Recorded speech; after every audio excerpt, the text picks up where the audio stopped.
Mbak Maulida. Share iku. Share screen. Nah, Oke.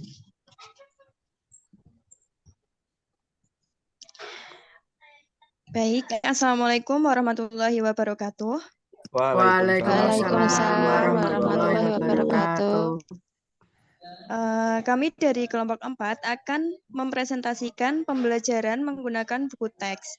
Adapun anggota kelompok kami yaitu Lutfil Hakim, Afrohi Hasan, Umi Nurhalidah, Maulida Yuni Syafira, Intan Ria Fitrianingsih, Miratus Solehah, dan Eva Hoirunisa. Berikut pembahasan 1 akan disampaikan oleh Mas Lutfil Hakim. Baik, terima kasih. Pembahasan 1.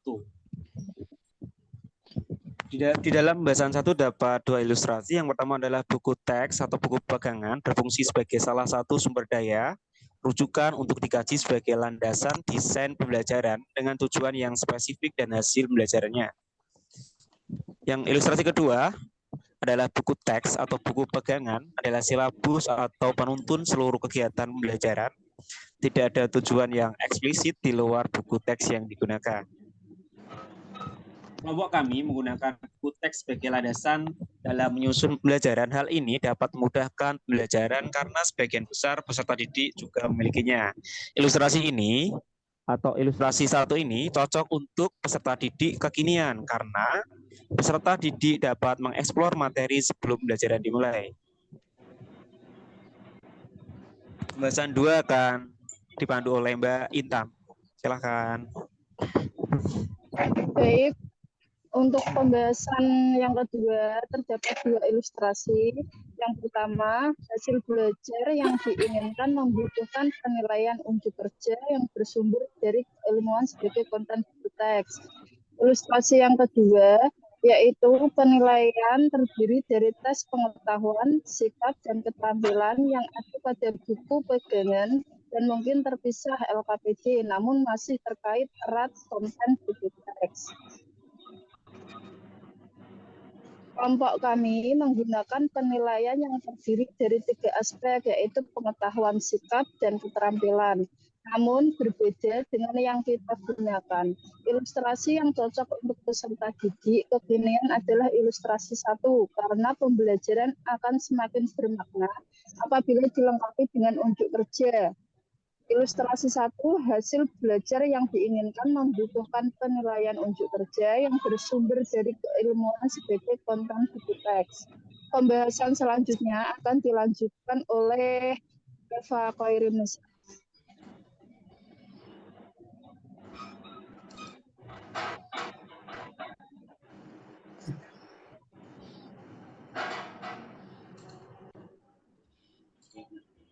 Baik, Bisa untuk nggak? selanjutnya Lanjut Mas Hasan aja. akan dilanjutkan oleh Afrofi Hasan.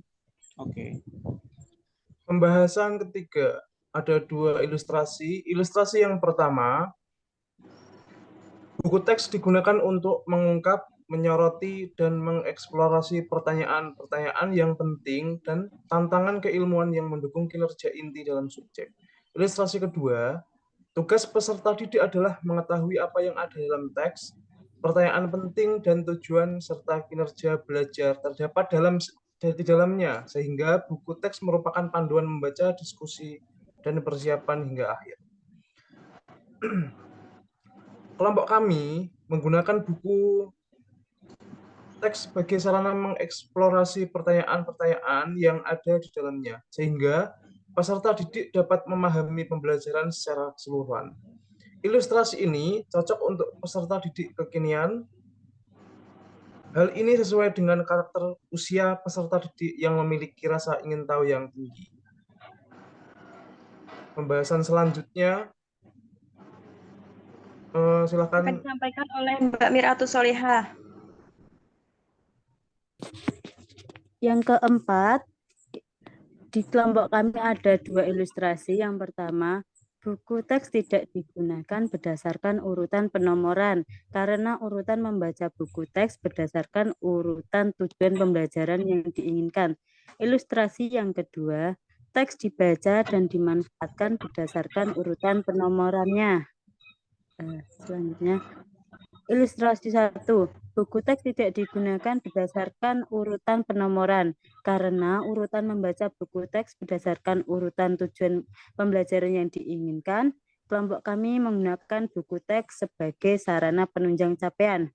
Ilustrasi ini cocok untuk peserta didik kekinian karena fokus di dalam pembelajaran adalah capaian pembelajaran itu sendiri. Pembahasan kelima. Ilustrasi 1. Buku teks ini adalah salah satu sumber daya dan rujukan di antara banyaknya sumber belajar.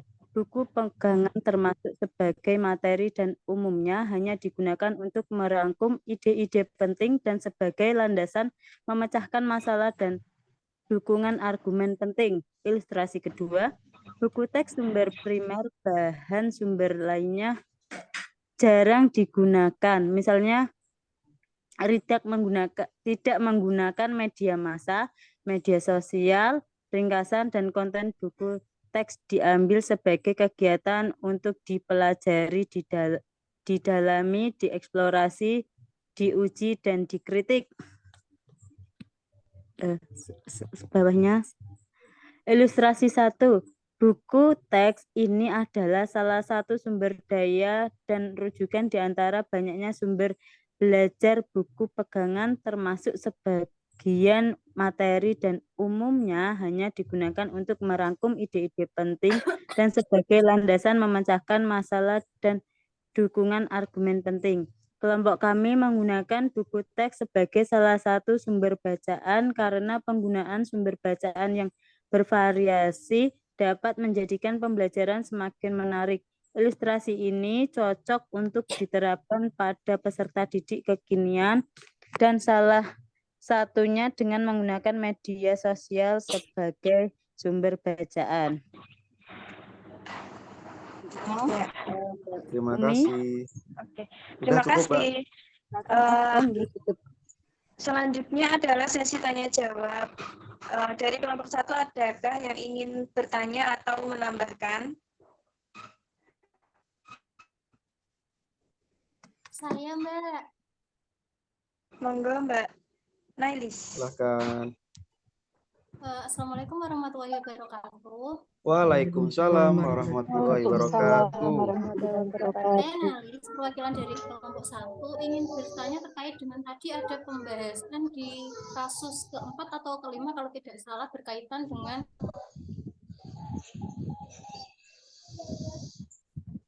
Buka aja, Mbak.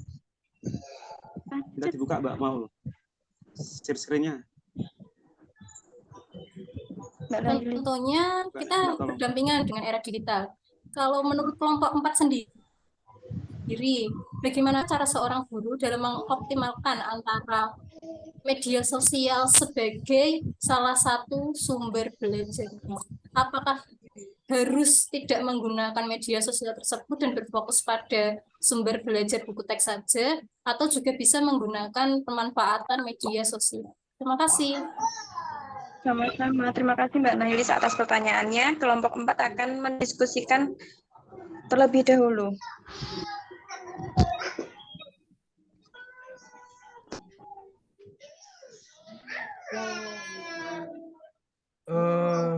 Saya akan mencoba menjawab Mbak Nailis mengenai penggunaan teknologi dalam pembelajaran ya tadi ya.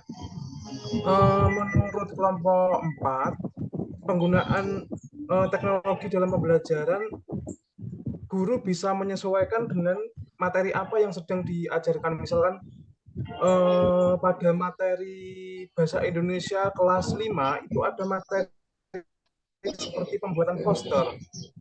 Pada materi pembuatan poster ini cocok ketika digunakan atau memanfaatkan teknologi pembelajaran yang ada di sosial media.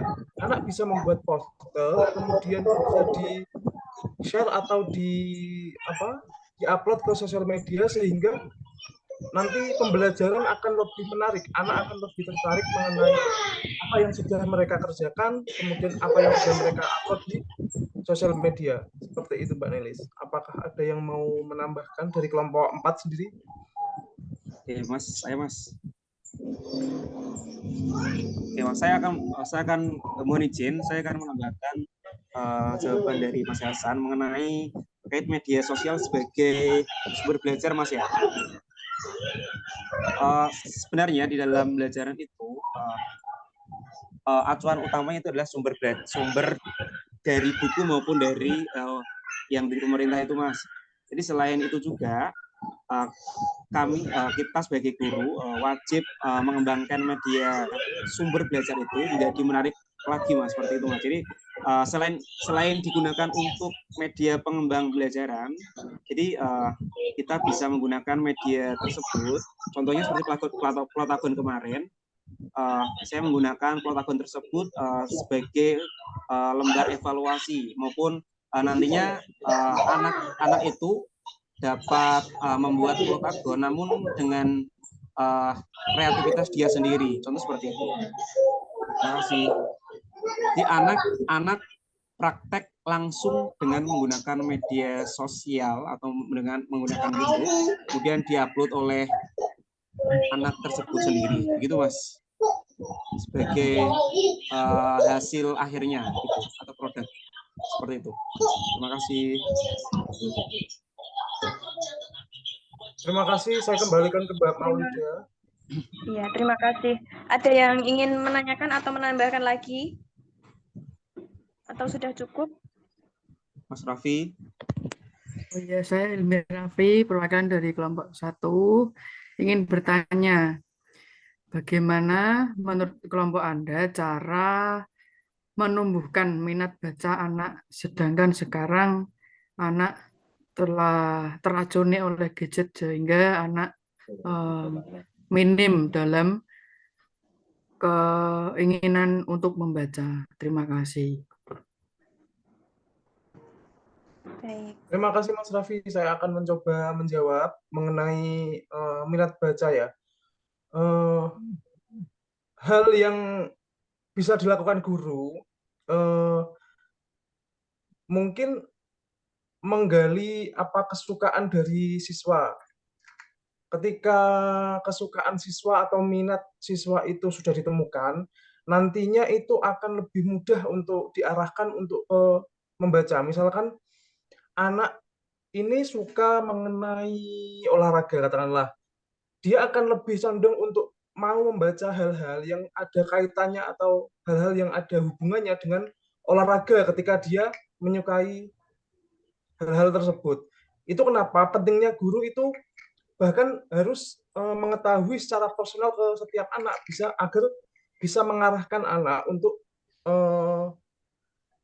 dapat mengeksplorasi dirinya, bakat minatnya atau ketertarikannya terhadap suatu hal. Seperti itu, Mas Raffi. Terima kasih, Mas. Baik, saya akan menambahi apa yang sudah disampaikan oleh Mas Hasan, bahwa saat ini anak-anak lebih menyukai gadget. Jadi guru juga dapat ikut berperan dalam menciptakan atau menjadikan bacaan-bacaan itu di dalam suatu aplikasi atau kumpulan dari bacaan-bacaan itu dijadikan menjadi bacaan yang dapat diakses melalui handphone. Contohnya itu dibuat cerita-cerita yang menarik, dikemas dalam satu perangkat, terus nanti itu dapat diakses oleh peserta didik. Mungkin melalui itu juga dapat menumbuhkan minat baca peserta didik. Selain itu juga melalui peran orang tua juga sangat dibutuhkan. Kalau misalkan saat ini anak dituntut untuk membaca, tapi peran orang tuanya di rumah tidak menanamkan hal itu, jadi sama aja enggak balance. Begitu, terima kasih. Terima kasih, Mbak Eva. Terima kasih. Ada lagi yang mau memberi saran atau bertanya? Cukup, Mbak Maulida. Sudah cukup, nggih. Berikut itu tadi pemaparan dari kelompok 4. Kurang lebihnya mohon maaf. Terima kasih atas perhatiannya. Wassalamualaikum warahmatullahi wabarakatuh. Waalaikumsalam. Waalaikumsalam warahmatullahi Warahmatullahi wabarakatuh. wabarakatuh.